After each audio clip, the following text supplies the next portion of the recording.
এখানে শুকনো মরিচ আছে, টক দই আছে, রসুন বাটা আছে, লং এলাচি আছে, লবণ আছে, গরম মশলা গুঁড়ো আছে, আর রসুন বাটা আছে। আসসালামু আলাইকুম সবাইকে, শুভেচ্ছা জানিয়ে শুরু করছি। আমি আজকে চিকেন বিরিয়ানি রান্না করব। তো প্রথমে বিরিয়ানির জন্য কী কী উপকরণ লাগবে তা দেখালাম। এখন আমি একটা কড়াই বসাই নিলাম, কড়াইয়ের মধ্যে আমি তেল দিয়ে নিলাম। তেলের মধ্যে আমি এখন পেঁয়াজ আর কাঁচামরিচ, কুটে রাখা কাঁচামরিচ দিব। আমার কাঁচামরিচগুলো একটু ঝাল বেশি, এই জন্য আমি কাঁচামরিচ কমাই দিলাম। আর আমার তেলটা গরম হয় নাই, তার মধ্যে আমি পেঁয়াজ, সমস্যা নাই, গরম হলেও দেওয়া যায়, এমনিও দেওয়া যায়।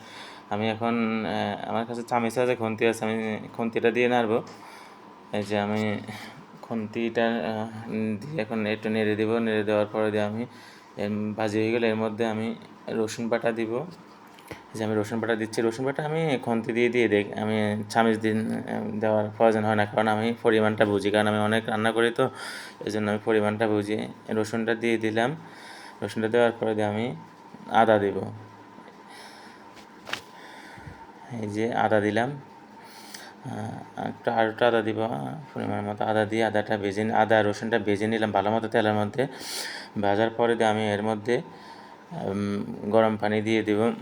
গরম পানি দিয়ে আমি কষাবো। আমি পাশের চুলায় গরম পানি বসে রাখছি, সেইখান থেকে আমি চামচ দিয়ে আনি গরম পানিটা দিচ্ছি। অল্প করে গরম পানি দিয়ে আমি মশলাটা কষাই। মশলার সাথে আমি যেহেতু সাদা বিরিয়ানি করবো, এই জন্য আমি হলুদ দিব না, আমি লবণ দিয়েছি। আর আমি দিয়েছি, মানে শুকনো মরিচের গুঁড়ো দিব, লবণ দিব, শুকনো মরিচের গুঁড়ো দিব, আর রাঁধুনি বিরিয়ানি মশলা দিব। এই যে আমি বিরিয়ানি মশলাটা এখন খুলতেছি, দেখেন, এটা আমার অনেক ফেভারিট মশলা। এই মশলাটা দিয়ে বিরিয়ানি রান্না করে বিরিয়ানি অনেক টেস্ট লাগে। আর এই মশলাটা এত পপুলার হয়েছে যে বিরিয়ানি রান্নার সময় আমার মনে হয় 90% মানুষ এটা ইউজ করে। এই যে রাঁধুনি বিরিয়ানি মশলা, আমি এখন এটা প্যাকেটটা খুলে বিরিয়ানি মশলাটা দিয়ে দিব। পুরোটা মশলা দিয়ে দেবো। 1 কেজি, আমার এখানে মাংস প্রায় 1.5 কেজির মতো, চাউল 1 কেজির মতো। আমি মশলাটা ভালো মতন কষাই। আমি এখানে গরম মশলা দিয়ে দেবো। গরম মশলাটা হচ্ছে যে এক্সট্রা, দিলেও ইচ্ছা, না দিলেও ইচ্ছা। তো আমি গরম মশলাটা দিয়ে নিলাম, দিয়ে কষানোর পরে দিয়ে আমি মাংসটা ধুয়ে রাখা মাংসটা আমি দিয়ে দিব। তো মাংসটা আমি অনেকক্ষণ হয়েছে ধুয়ে রাখছি, সেজন্য অনেকটা পানি জমে গেছে, সেজন্য আমি মাংসটা হাত দিয়ে চেকে চেকে দিচ্ছি। দেওয়ার পরে আমি পানিটা ফেলে দেবো। বাইরে ফেলে দেওয়ার পরে আমি এখন একটা খুন্তি দিয়ে ভালো মতো নেড়ে দিব।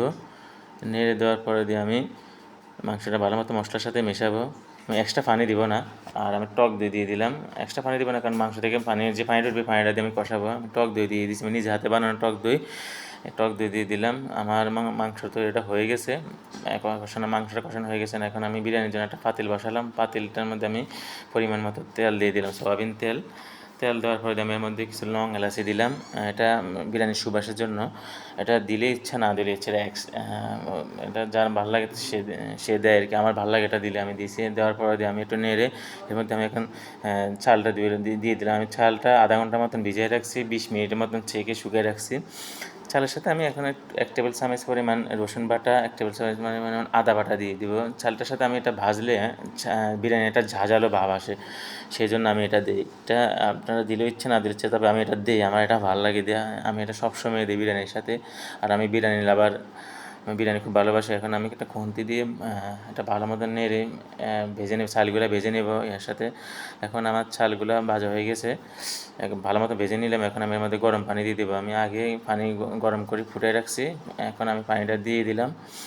পানিটা দেওয়ার পরে দিয়ে পানিটার সাথে আমি চাউলগুলো ভালো মতো মিশিয়ে নেব। মিশিয়ে নেওয়ার পরে দিয়ে আমি এর মধ্যে লবণ দিয়ে দেবো। যদি আমি ভাজার সময় লবণ দিতাম, তাহলে আমার চালগুলো ভেঙে যেত। সবসময় রাখবেন পানি দেওয়ার পরে দিয়ে লবণ দিবেন, তাহলে বিরিয়ানিটা ঝরঝরা হবে। আর গরম পানি দেওয়ার চেষ্টা করবেন, গরম পানি দিলে বিরিয়ানিটা খুবই খুবই ঝরঝরা এবং খুব টেস্টি হয়। এই যে আমি লবণ দিয়ে দিলাম। লবণ দেওয়ার পরে দিয়ে আমি এখন আমার কষানো মাংসটা দিয়ে দিলাম। কষানো মাংসটা আমি আস্তে আস্তে দিয়ে দিচ্ছি, দিয়ে আমি একটু নেড়ে দিব। নেড়ে দেওয়ার পরে দিয়ে আমার মাংস দেওয়া আমার বিরিয়ানিটা প্রায় রান্না হয়ে আসছে। আমি এখন 4-5টা কাঁচা লঙ্কা কাঁচামরিচ দিয়ে দিব। কাঁচামরিচটা দিলে হয় কি বিরিয়ানির কালারটা খুব সুন্দর আসে, টেস্টও খুব ভালো আসে। এখন আমি ঢাকনা দিয়ে দেবো। আর অবশ্যই আমি একটা পলিথিন ধুয়ে আমি ঢাকনা দিয়ে দিয়েছি। এটা দিলে দমে দিলে বিরিয়ানিটা খুব ভালোভাবে সিদ্ধ হয়। এটা আমার মা আমাকে শিখিয়েছে। সবসময় বিরিয়ানির ক্ষেত্রে এটা করি। এই যে আমার বিরিয়ানিটা হয়ে গেছে, খুব সুন্দর হয়েছে দেখেন। বিরিয়ানিটা খুব ঝরঝরা হয়েছে। সবাই ভালো থাকবেন। এখন আমরা খাবো। আসসালামু আলাইকুম।